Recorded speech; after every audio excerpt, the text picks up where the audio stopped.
Hello, everyone, and welcome back to the Oasis. The Entertainment Oasis. So, the long-awaited Resident Evil Infinite Darkness show finally came out. We watched it. We've already watched all 4 episodes. I thought it was going to be more. So did I. I'm still kind of confused. Is that the whole season, or is that half a season, or did it conclude already? Is that the whole thing? I don't know. I think it was. But we were really looking forward to this for months. Yeah, since back in February, or was it March? We mentioned it earlier, like early in the year. Yeah. Yeah, and so when we realized, oh man, it comes out on July 8th, and I had forgotten the date, so we're like, as soon as we get out of work, we're gonna order pizza. And then we're excited. We booted it up, and I was like, wait, it's only 4 episodes. 4 episodes. The hell? And it did seem to conclude. So I'm assuming that's like the whole series. So what is this video? This is us just talking about it. It's gonna be our thoughts on it. Yeah, exactly. Our thoughts. Now you're the bigger Resident Evil fan than I am, so I'm more interested in hearing what you have to say. I have a lot to unpack, so in that case, maybe you should go first. All I'm gonna say is, and I'm pretty sure you agreed with me on this, because we both gave each other that look after the first episode. We're like, okay. Yeah, it wasn't like spectacular or anything. Second episode, like the story was getting a lot more interesting, so we're like, okay, this is kind of getting good. And then episode 3, I feel like that's when the wheels started coming off the train, and I'm like, wait, what? I'm still intrigued though, but I'm like, what's happening? And then last episode was like, oh, okay, I guess that's it. Like, I felt like it ended on such a whimper. Yeah, it I guess it kind of peaked towards like the end of the second episode / beginning of the third, and then it just kind of flatlined, and then the line just kind of started doing this, like had its ups and downs. Yeah, I did like that they it is canon within the games, because they reference events from part 4.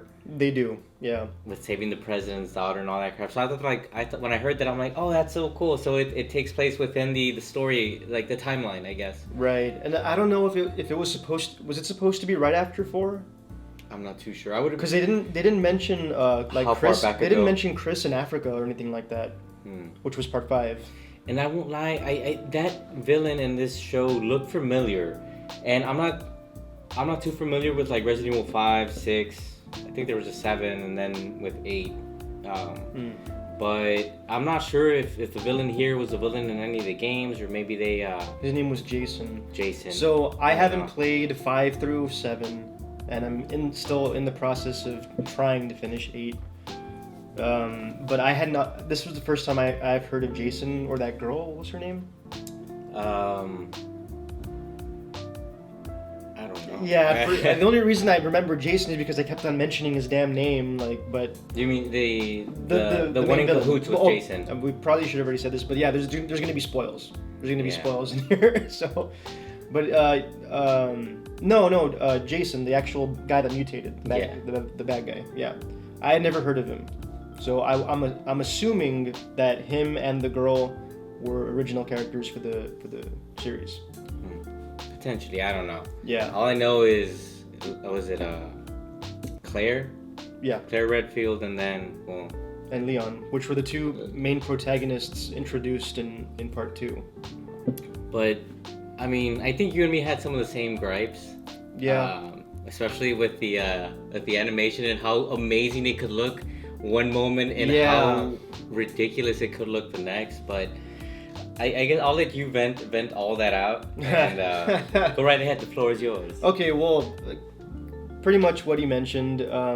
I feel like, to me, it was really obvious that they put a lot of work in the more close-up shots of the characters, and then they basically just neglected all the scenes where like they show people walking, somewhere or whatever. Like, just the more zoomed out scenes seemed just much more like low budget. Like, you can tell all the money went into like the close-up shots and maybe the more action sequences, because every time there was a more like a zoomed out scene, all I saw was just pixelations. Like, the outlining of the characters just seemed like burnt into the background. Like, it looked like I was looking at video game graphics very much. Like PS3 video game graphics? And, like, it was like a weird blend between maybe PlayStation 3 and PlayStation 4 graphics. And like, you know those rare moments within like a video game or a cutscene to where all of a sudden like the game doesn't render as well, and like a little pixelated like thing will happen. Yeah. That's what I saw in the series, like in multiple scenes. So the facial expression seemed very stiff in a lot of scenes, especially ones that weren't. Well, even some that were up close didn't look pretty good. But like scenes that were semi far away, you know what I mean? Like some of the facial expressions just seemed very like, you know, stiff, and I don't know. The animation was definitely not the smoothest. It wasn't consistent. By far, it wasn't consistent, and honestly, like I've seen other like CG shows, you know, from years back that looked a lot better than this. Yeah, and I think one of the things that kind of got to me was that, especially when you do this type of animation, the facial expressions, sometimes they just really suffer. And I think this show had that. And it just really looked like you were watching some like people who are barely getting into acting and don't know the ropes. Like, that's kind of like what it looked like. You watch the CGI and it's like, oh man, that's just like a really bad actor right there who just can't express emotion, or, you know, I don't know. What was that type of animation called where they film people and then they put CG over it? What is that? You said it like a couple of days ago. My mind's not as sharp right now because I'm a bit tired, but well, I pretty much explained it right there. I'm pretty sure you guys know what we're talking about. They did it for the Resident Evil 2 remake games. Maybe they did it for other ones, but pretty much people act out the scenes. Oh, motion capture. Is it motion capture? And then they put CG over like the actual people. Yeah. They may have done it for this. It's quite possible that they did, but it did not look clean. It was a disaster. It was really, it was pretty bad. What else you got? And just considering that like it's 2021, you know, like I can excuse maybe like one or two scenes that looked a little shoddy, but this was just consistently, you know, just kind of throughout all 4 episodes. Another thing. What is going on with the character design with Claire? I mean, seriously, like, I know it's kind of hard to tell what she really like looks like in the old games because it's super blocky, but you can at least get a pretty decent idea of what she should look like from like the actual like cutscenes even in the old games and like in Code Veronica. And then the Resident Evil 2 remake came out, and I'm like, what? That looks nothing like her. And then I figured out that they did that type of animation, like I want to say with the actual voice actress or something. Nice. Like they actually got her model to like go in as Claire, and the same thing with Leon. So I'm like, okay, they decided to go that route. That's why she looks so different. Like, fine, they wanted to do that, whatever. But now in the CG version, like she looks super different. Like she looks nothing like the Resident Evil 2 remake Claire, and that's just kind of, I don't know, I don't like that. It's just very, very inconsistent character design. They just don't look like the character. Leon wasn't as bad, and you can argue like, well, that was them from the past. This is in the future. They're gonna look a little different, but I don't know. The difference was pretty drastic, I would say. Okay.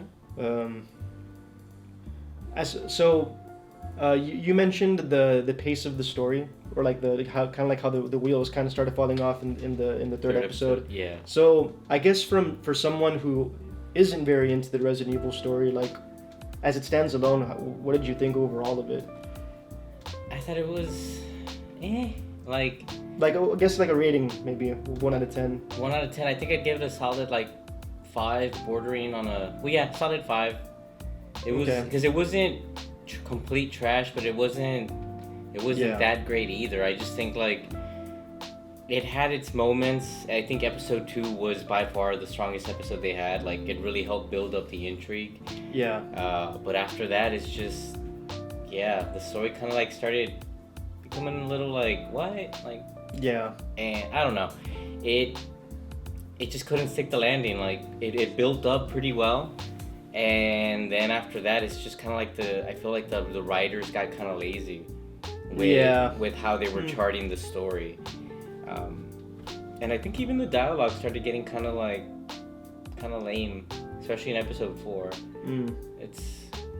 I just felt like that whole ending was so anticlimactic. I was. Which one with Jason? Once he mutated and yeah. Okay. Yeah, the whole it did get a little like, I'm gonna show people here. And I was like, oh, dude. It's like you said, you've been saying that for like half the episode. You've been repeating yourself. Yeah, I mean, his whole thing was he wanted to reveal himself to the public to give him that shock value. It's like this is what the government did. Look what your government is doing. Yeah. You know, and for him the chip wasn't enough. I mean. That was their reasoning. To me, it was kind of like they could have added a little more substance to the reasoning and all that, but you know, what are you gonna do about it? Yeah, it is what it is.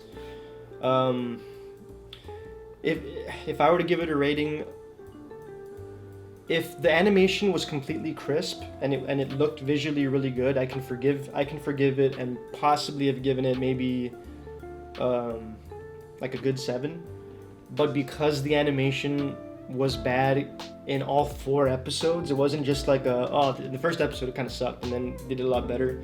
But no, I have to drop it down to probably a 5. Also, unfortunately. Yeah, and I guess now, like after I finished watching it, I was glad that it was only 4 episodes, and they're only like 20-some minutes each. So yeah, it's certainly like if you have 2 hours to burn, maybe watch it. And like I said, it wasn't a complete wreck, but it wasn't like a masterpiece, not even close. But it did have its moments where it did.